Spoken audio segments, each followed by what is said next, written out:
Patut kita ketahui bahwasanya kalau kita, seperti saya jelaskan dan sering dan saya ulang-ulang menjelaskan masalah ini, bahwa kalau kita ingin mengenal suatu kelompok, maka kembali kepada kitab rujukan mereka, kitab yang jadi pegangan mereka.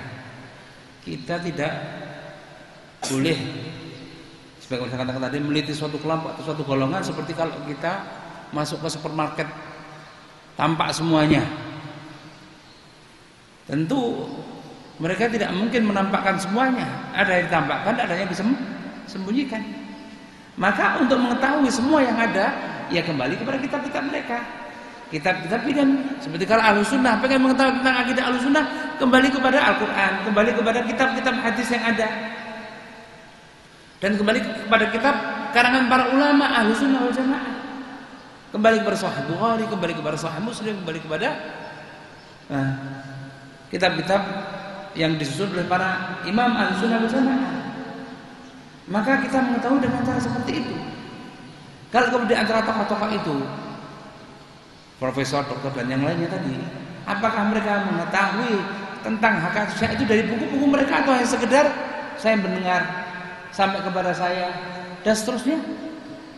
Kalau kembali kepada kitab-kitab mereka, itu tidak ragu lagi tentang keyakinan mereka. Dan sebagaimana saya katakan tadi, bahwa Syiah, kaum Syiah itu punya senjata yang disebut dengan taqiyah, alias bohong, dusta, menampakkan sesuatu yang berbeda dengan apa yang mereka yakini.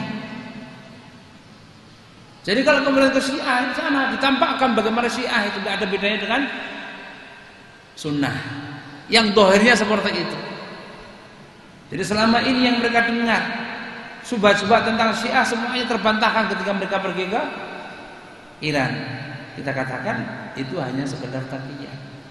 Kalau mereka mengatakan bahwa kami musuh yang pertama kali berhadapan dengan orang Yahudi dan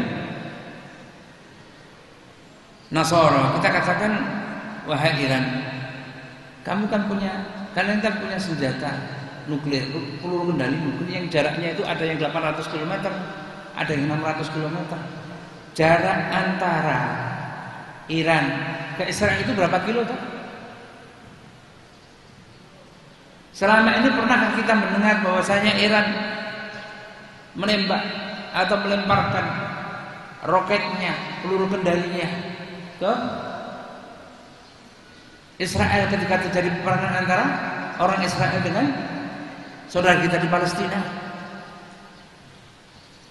Kalau mereka mengatakan bahwa kami membela orang-orang Palestina, sekarang orang Palestina berlepas diri dari apa yang mereka lakukan di Suriah. Bahkan banyak sekali pengungsi Palestina yang terbunuh, yang dibunuh oleh orang-orang Syiah rezim Bashar di Damaskus, di sebuah kamp yang disebut kamp Yarmuk.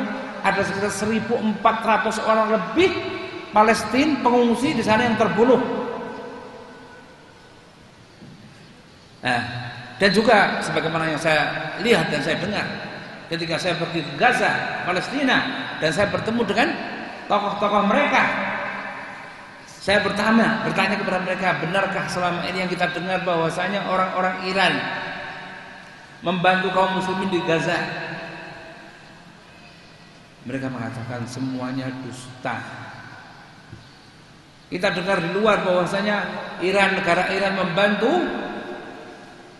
Palestina dan kaum muslimin di sana dengan persenjataan, roket dan seterusnya, semuanya dusta. Kami sendiri yang buat persenjataan itu, kami sendiri yang buat roket. Roket itu kami beri nama M75.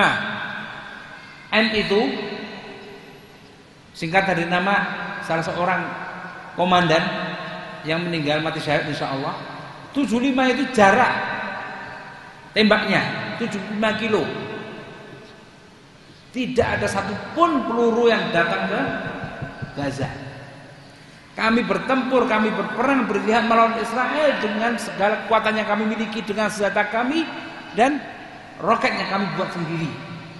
Akhir tahun 2012. Dusta.